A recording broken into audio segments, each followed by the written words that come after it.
Muyaw, ang galing mo talagang sumayaw. Halika dito.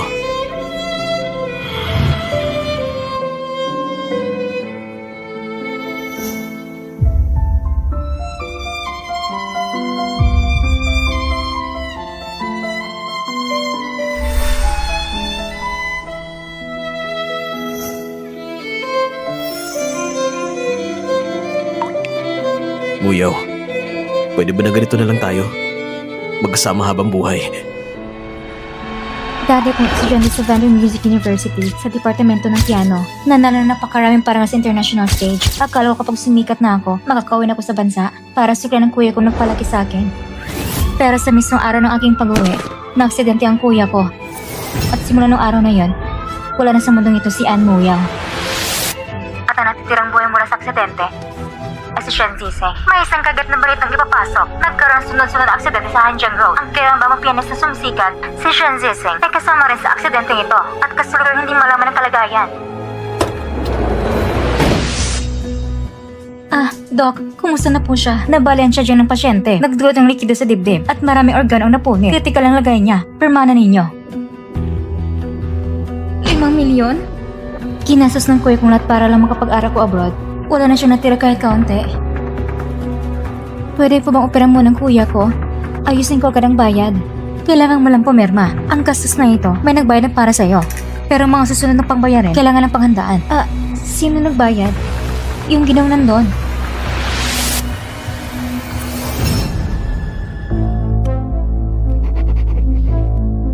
Salamat. Mister, Pasensya na, Miss Ann. Sabi ng amo namin, kung talagang gusto mong tulungan siya, tulungan mo siyang gawin ng isang bagay. akala ko noon, ako'y pansamantalang kinungkapalit ni Kuya siya para gumanak bilang substitute. Pero kalaunan ko lang nalaman, wala sa sanaling umuwi ako. Ako na palang ulilang ng pamilya Shen. Si Shen Ziseng.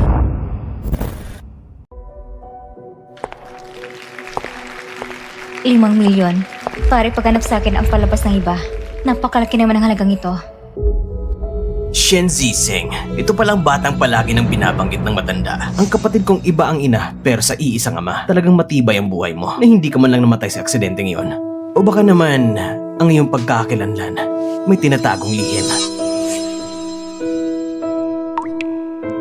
Aba, ang galing ng kapatid kong ito. Kung manatili ka na lang sana sa ibang bansa tumugtog ng piano, hindi ba mas maganda? Pero hindi. Gusto mo talagang bumalik at agawin ng mana. Siya pala, ang nagbigay ng ₱5 milyon. Totoo bang gusto lang nila akong akuin kung lugar ni Shen Ziseng at tapusin piano performance na ito? O may iba pa silang pakay? Ituloy natin. Ann Muyaw, ayoko sanang madamay ka sa gulong ito. Pero sila, dahil kumbinsido na sila na ikaw si Shen Ziseng at sila pang nagplano ng aksidente para saktan ka. Kung ganon, simula ngayon, mas mabuti sigurong hayaan ka na maging tunay na Shen Ziseng. Mr. Go, tayo ba magkakilala na noon? Siyempre, matagal na kitang hinahangaan. Ang tugtog niya. Siya ba? Sino bang napapasok sa kanya dito? Lahat ay mula sa kilalang pamilya. Sino ba siya? Siya si Gu Yishao, presidente ng Gu Group at siya rin ang nag-organisa ng pagtitipong ito. At tila isa rin siya sa mga tagahanga ni Miss Shen. Kamakailan lang, nagpadala siya ng proposal sa pamilyang Shen at mukhang si matandang Shen ay interesado rin suportahan ito. Ang misteryosong presidente ng Gu Group na bihirang makita. Palaging naririnig lamang ang pangalan pero hindi nakikita. Hindi ko akalaing magkaroon siya ng interes sa isang iniwang ulilang babae sa labas. Nakakatuwa.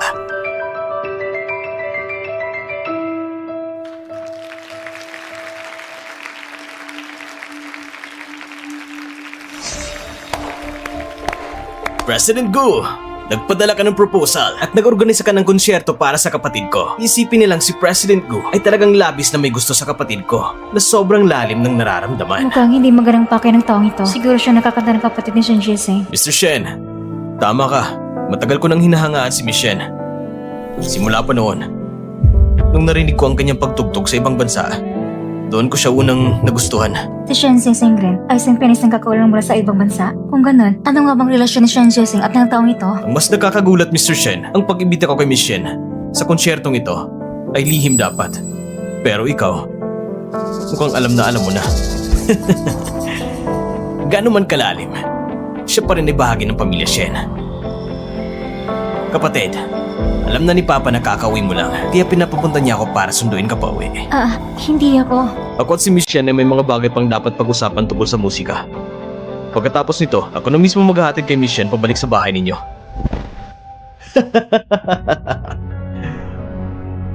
President Gu, mas mabuti lang ang nais mo lang ay makipagpalitan ng kaalaman tungkol sa musika. Mahal kong kapatid, uuwi na ako at hihintayin kita doon.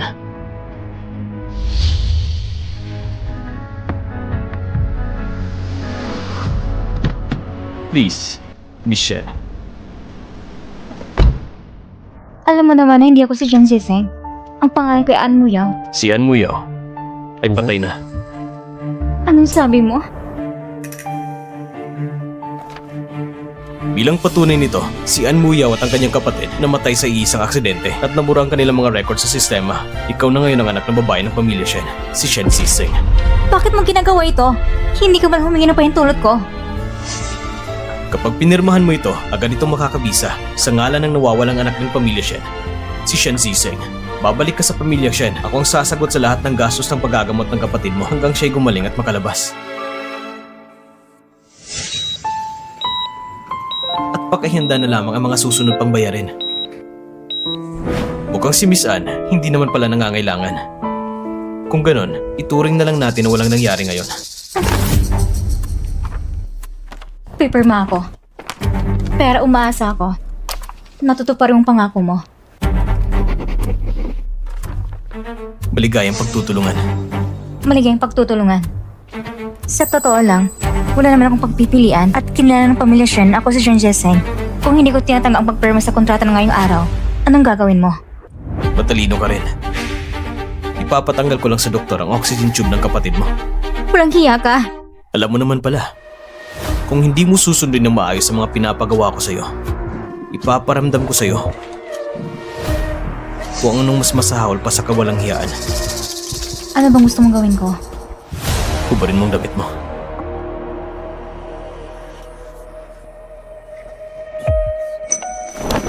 Ituloy mo.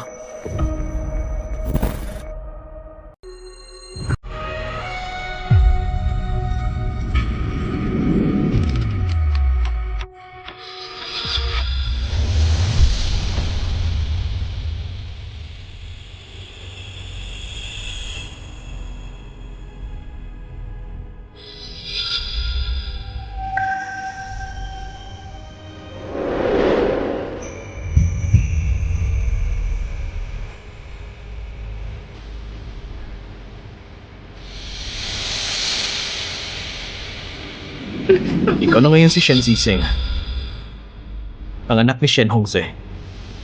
At ang unang tungkulin ay sa ngalan ni Shen Ziseng sa loob ng pamilya Shen, mabuhay ka.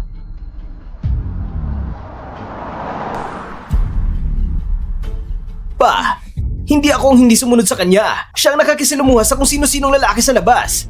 Ayaw niyang sumama sa akin pa uwi. Ay, siguro nagtatampo pa rin siya dahil sa pag-abandon ako noon sa kanya at sa mama niya. Pa, si Bunso, ilang taon din nagpalaboy-laboy sa labas. Baka nadala lang ng emosyon pagbalik niya. Ang dali mo namang tawaging Bunso.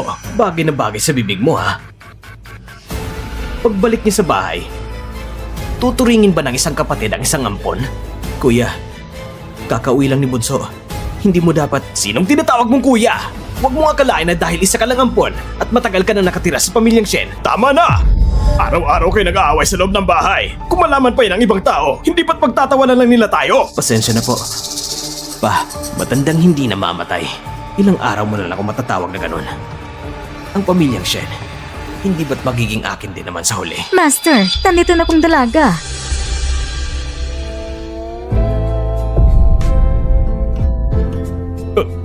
Ziseng, kasalanan ko sa inyong mag-ina. Pinabayaan ko kayo. Nagpalaboy ka lang sa labas ng napakaraming taon. Nagtiis ka ng sobra. Hindi pa. Maraming taon na lumipas. Hindi na yun iniisip ni Mama. Ang huling hiling lang niya bago siya namatay ay maibalik ako sa tunay kong pamilya. Mabuting bata. Ang ina mo. Lumisa na siya. Hindi ko nahahayaang mag-isa ka pa at tagal ka nang magpalaboy sa labas. Ngayon nakabalik ka na. Ang pamilya Shen ay dapat mo ng pamunuan at ipamana. Ano? Ha?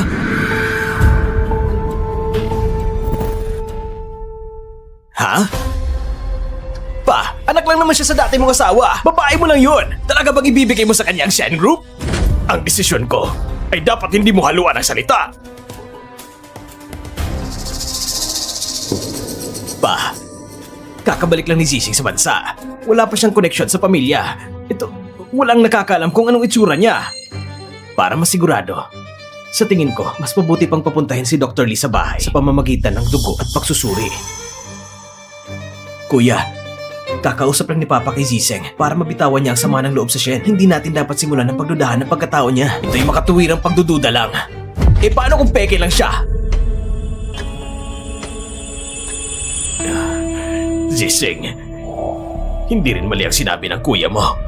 Pagkatapos ng lahat, lumaki ka sa ibang bansa, kaya may pagdududa siya. Tama lang yon. Huwag mo siyang sisihin. Wala yun pa. Hindi ko sinisisi si kuya.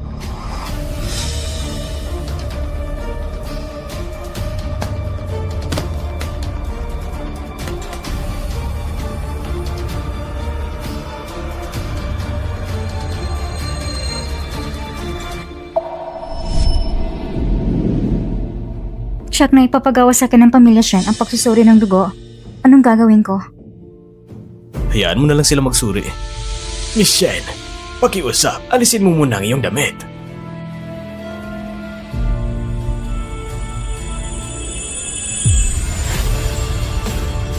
Gu Yishao, maaari ba akong magtiwala sa'yo?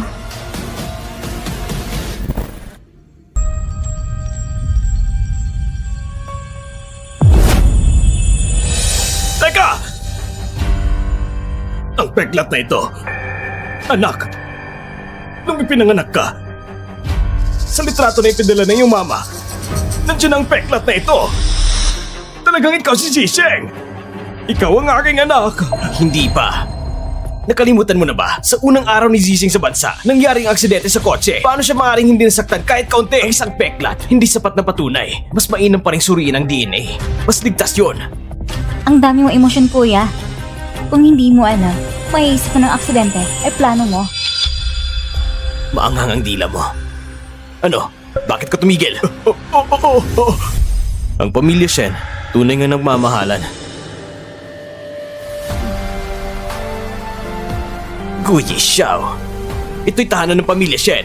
Anong ginagawa mo dito? Kamakailan lang, hindi ba nagpadala ko ng liham ng kasal? Ngayon, syempre, nandito ako para pag-usapan ang tungkol sa kasal namin ni Zizeng. Ha? Pa! Ang pamilya Gu at pamilya Shen ay wala namang ugnayan. Kakauwi lang ni Zizeng sa bansa at nandito agad nagpapakilala ang binata. Ito'y malinaw na para sa kayamanan ng ating pamilya. Ang Gu group namin ay hindi interesado sa kahit kaunting ari-arian ng Shen. Ikaw! Sabihin niyo nga, Mr. Gu. Bakit niyo nagustuhan ang aking anak? Palaging sinasabi ng aking ina na ang pagtugtog ng piano ay tunog ng puso. Malinaw at dalisay ang pagtugtog ng piano ni Miss Shen. Lubos akong humahanga sa kanya. Kaya habang buhay pa siya, nais kong pakasalan si Miss Shen.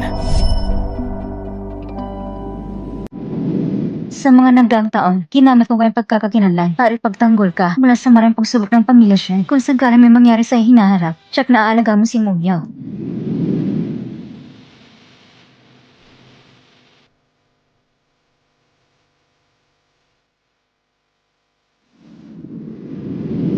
Ang makuha ang paghanga ng iyong ina ay karangalan ni Zizeng.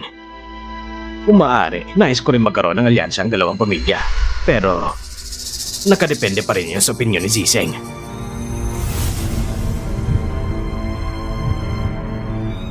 Sang-ayon ako. Sa tingin ko nga, ang babaeng ito at si Gu Yishao ay nagkasaling puwersa para sa kayamanan ng pamilya Shen! Security! Paalisin niyo silang dalawa. Kuya, hindi pa kumpirmado ang pagkakilala ni Zizeng. Anong balak mo? Hindi pa nga siya nakaupo. Ang bilis mo namang maging ulol. Tama na ang gulo mo! Ang tungkol sa aksidente, aayusin kung may mag-iimbestiga. Mr. Gu, pasensya na po sa abala. Medyo huli na kasi. Baka mas mabuting magpahinga muna kayo sa bahay ng pamilya Shen ngayong gabi. Pakiusap, Tito Shen. Salamat sa pag-aasikaso. Dalhin sina Zizeng at si Mr. Gu para magpahinga.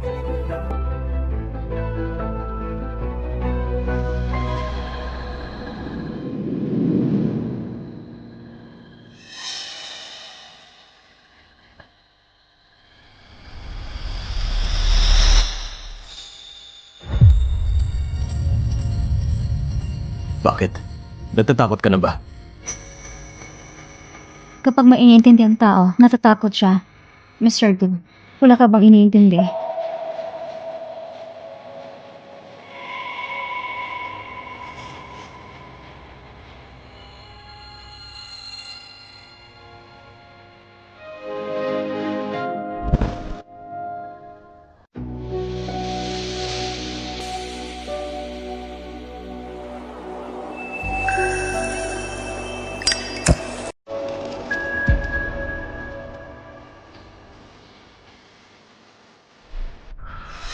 Sising!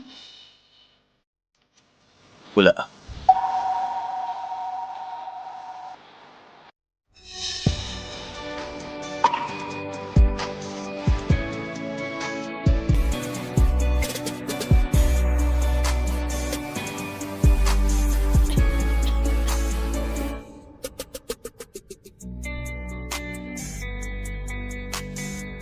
Kung pwede, Mr. Gu, mula ngayon, pwede mo kong ituro na iniintindi mo.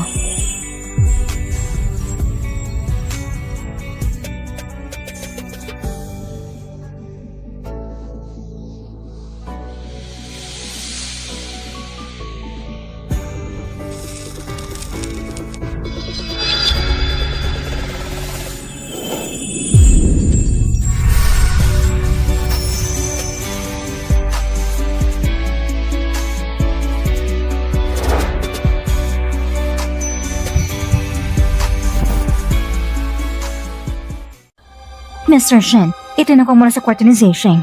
Tingnan niyo po.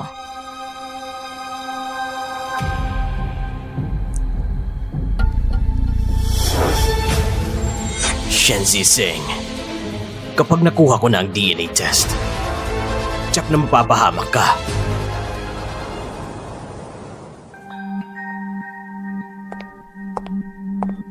Pa, Zising.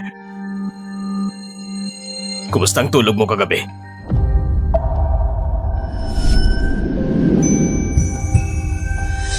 salamat pa. Kagabi, nakapagpahinga ako ng maayos. Ito, ang pendant na ito. Pinili ko ito dati para sa iyong ina.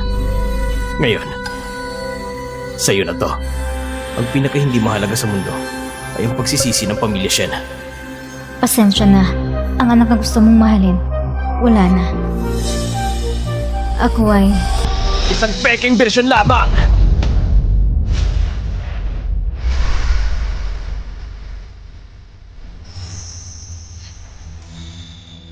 Pa, kahapon si Dr. Lee nakakuha ng dugo ng babaeng ito para sa pagsusuri. Lumabas na ang resulta ng pagsusuri. Bibigyan kita ng isang pagkakataon na aminin na hindi ikaw si Shen Ziseng. Ang resulta ng pagsusuri, hindi ba lumabas na? Buksan nyo na lang at tignan para malaman natin. Sa harap ng kamatayan, matigas pa rin ang dila mo. Sige, ibigay mo sa akin ang resulta ng pagsusuri. Ngayon, ibubunyag ko ang totoong pagkatao mo bilang peking tao. Gu Yishao, kasama ba ito sa plano mo?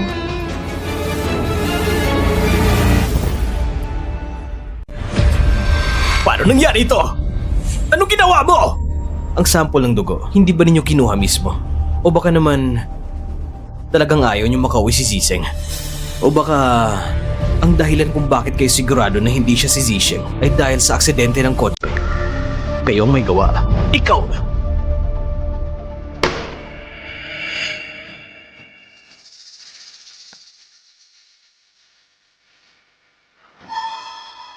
Ang sample ng dugo ay may direktang ugnayan kay Mr. Shen Hongze.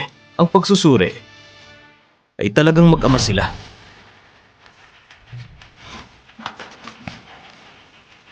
Salamat. Pinatunayan mo ang pagkakakilanlan ni Ziseng.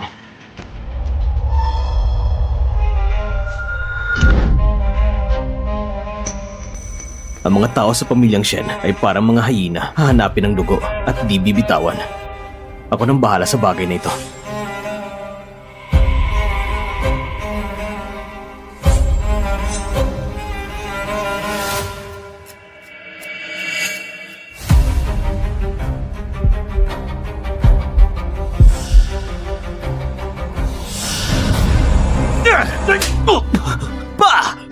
Simula nang bumalik si Siseng, palagi mo siya kinukondisyon. Sige, kung hindi mo siya ituturing bilang pamilya mo, hindi na rin ako ang pamilya mo! Ngayon, lumayas ka na sa pamilyang Shen! Pa, matagal na akong nasa pamilya Shen ng maraming taon. Mula nang lumaki ako nang namamahala sa tungkulin ng Shen Group. Hindi ba kulang ang tao sa pamilya natin? Bakit kailangan pa talaga ipasa sa isang batang babae na wala pang alam sa posisyon ng chairman? Ito ang utang ko sa kapatid mo! Nung panahong iyon, ang mama niya ay walang paalam na tumakas papunta sa ibang bansa. Hindi ko alam kung kinuha niya ang pera mo para humanap ng kung ilang lalaki sa labas. Tama na! Shen Jiaping, kung lalaitin mo pa siya ng isang beses, huwag ka na mag-apelidong Shen! Pagkalipas ng ilang buwan, iaanunsyo ko sa pulong ng mga shareholders ang pagiging tagapagmana ni Zizeng. At ang shares ko, ililipat ko sa kanya. Sa panahong ito, mananatili si Shen niya dito sa bahay para turuan siya sa lahat ng negosyo.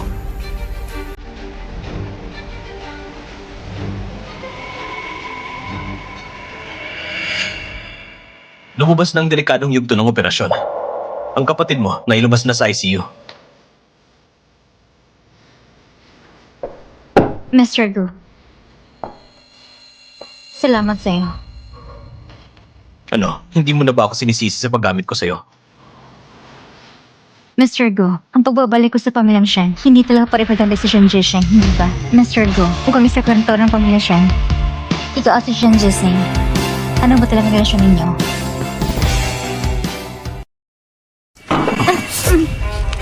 Anmuyaw, isa ka lang pagkukulang. Huwag kang magmamarunong. Huwag mo nang subukang hulaan ang pagkatao ko.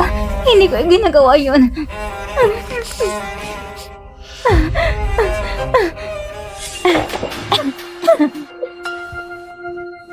Hindi ko gustong masyadong matalinong babae. Mr. Go, simula nang iligtas mong kapatid ko, mula sa sandaling iyon, ako ay sa'yo na. Maaari mong pagkatiwala ng lubusan. Talaga ba? Kung ganon, gusto kong patayin mong lahat ng tao sa pamilyang Shen. Anong sabi mo? Kung hindi dahil sa mga plano ng pamilyang Shen, ang kuya mo hindi magiging ganito ang kalagayan. Hindi ba gusto mo rin makiganti? Para sa pamilya ko, kaya kong gawin ng kahit ano.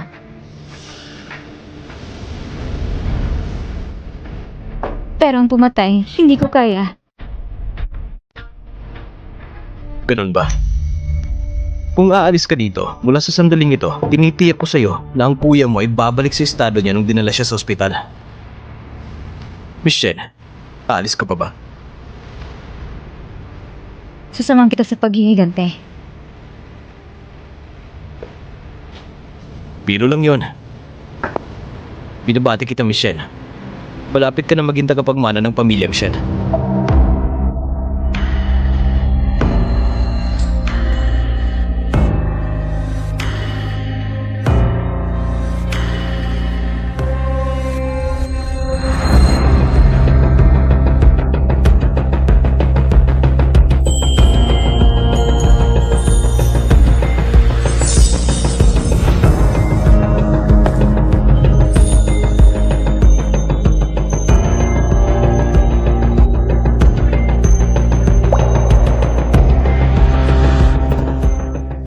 Ang gamot na ito ay magpapawala ng katinuan ni Shen Yan na parang hayop.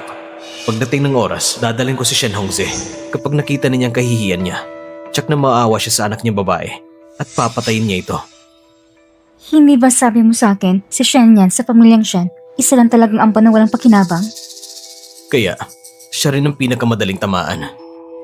Miss Shen, imbis na maawa ka sa kanya, mas mabuti sigurong mas maawa ka sa tunay mong kuya na nakahiga sa ospital.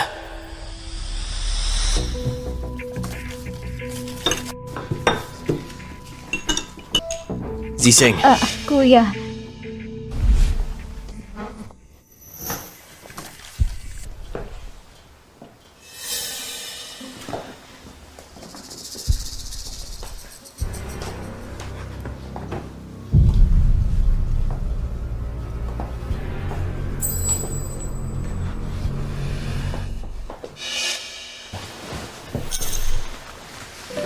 tignan mo naman, ang putla-putla mo.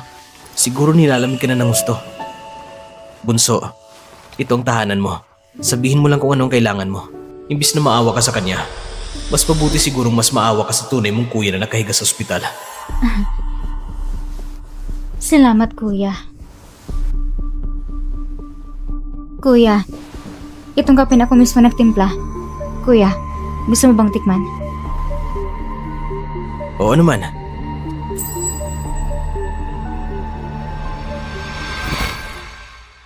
Totoo bang dahil lang sa pagbalik ni Zizeng kaya ka pumunta para tuparin ang kasunduan ng kasal? O baka naman, alam mo na ipapasok ko kay Zizeng ang Shen Group? Kung naniniwala kayo na si Zizeng ay may kakayahang magmana ng Shen Group, dapat din kayong maniwala na may kakayahan siyang pumili ng lalaki. Kung hindi siya masisiyahan, paalisin niya na lang ako sa pamilyang Shen. Sir, masamang nangyari. Siyang Master Shin yan. Ano nangyari kay Shen yan? Hindi ba kasama siya ni Zizeng?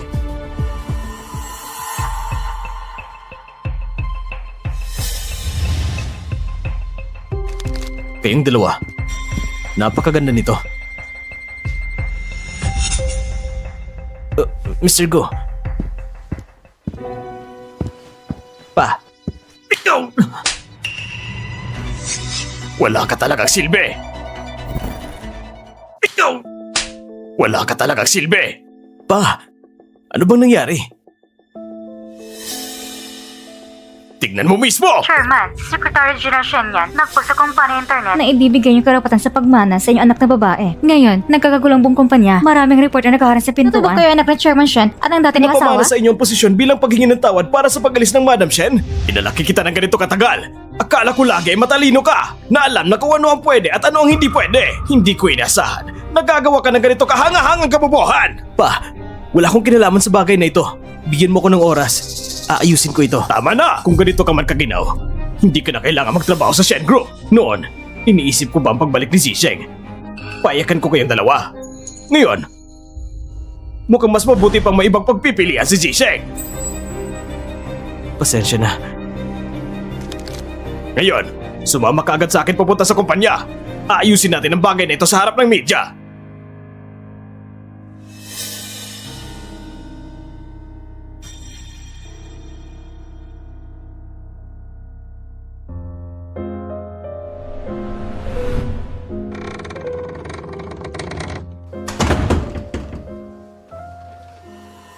Bakit hindi mo ginawa ayon sa sinabi ko? Lumayo na siya sa pangunahing interes ng Shen Group.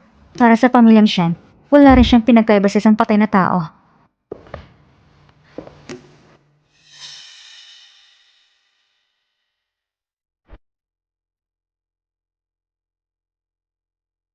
Hindi kaya nagustuhan mo na siya? At naawa ka na sa kanya? Hindi ko alam ang pinagsasabi mo.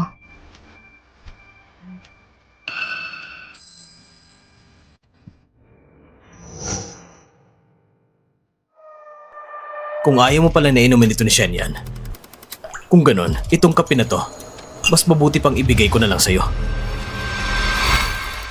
Alam mo ba, dahil sa pagdidesisyon mo sa sarili mo, nahalo na lahat ng plano ko ngayon. Ngayon ang pamilya Shen ay nagkakaalam na ng aking pagkakakilanlan. Maraming paraan para may pasasayo ang Shen Group. Pero si Shen yan, talaga ay isang mabuting tao. Pwede ba nating huwag nasaktan pa ang mga inosenteng tao? Mga inosente. Bilang ampon ng pamilyang Shen, madali ba para sa kanyang maabot ang posisyon ng Secretary General? Sa tingin mo ba siya ay kasing talino mo? Si Shen yan talaga.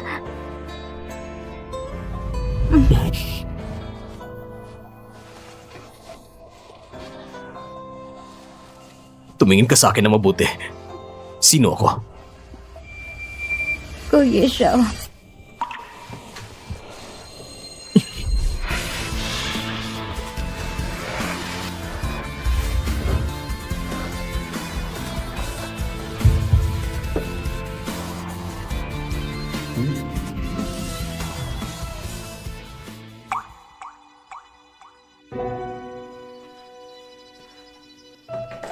Anmuyaw, ikaw ay para sa akin lamang.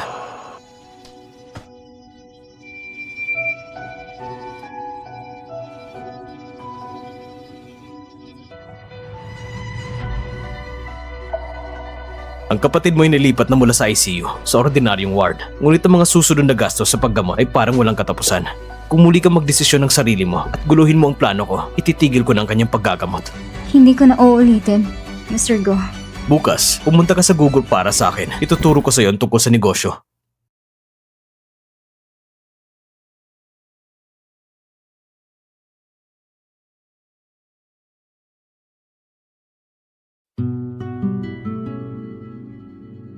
Miss Shen, maghintay ka muna rito. Darating na si Mr. Go agad.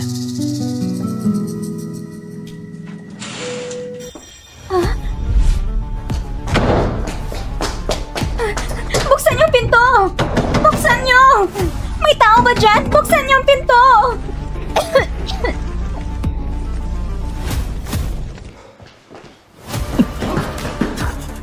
Pasensya na, Mr. Go. Sandali. Bakit hindi kita nakita kailanman dito sa kumpanya? Sabihin mo, sino nagpadala sa'yo dito? Si Shen Jiaping ba? O si Shen yan? Masama ito, Mr. Go! Yung dating inabandonan si Lin pagtanggap ay nagliliyab! Si Shen Ziseng. Nasa si Shen Ziseng? Hindi mo na siya maaabutan. Siguradong patay na siya!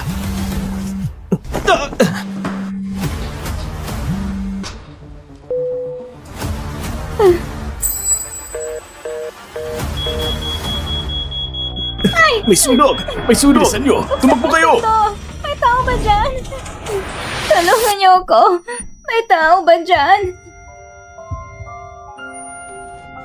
Zisheng! Ma! Zisheng! Bitawan niyo ako! Nasa loob ang mama ko! Ma! Ma!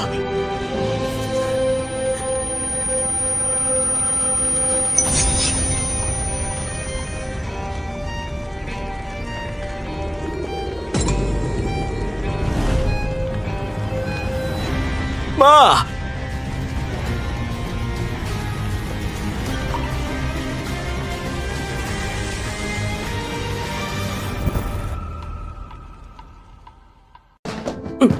Umusok ang lahat dito! Hindi tayo makapasok! Nasa loob pa si Miss Shen! Zisheng.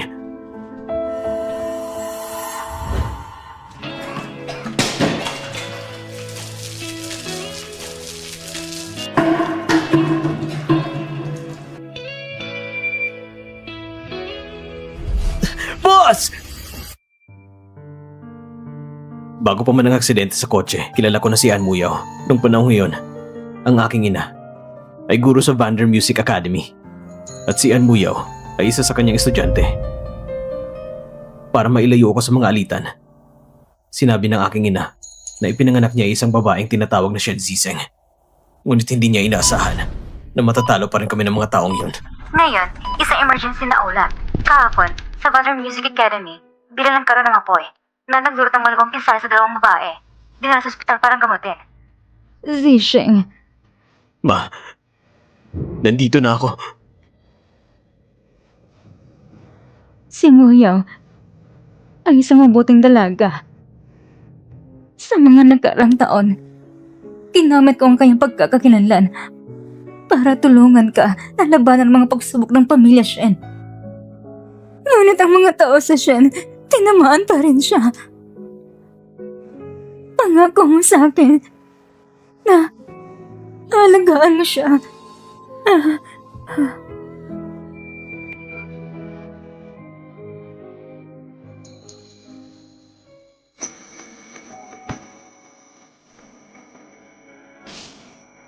Ma! Ma! Ma!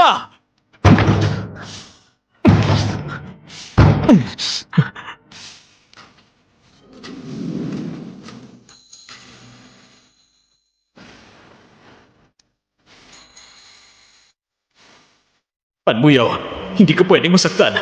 Anmuyaw, gusto ko mabuhay ka. Sama-sama natin gagawa ng paraan para ipagiganti ang kuya mo at ang mama ko. Anmuyaw, sasamahan kita upang personal na masaksihan ang paghihiganti sa mga Shen!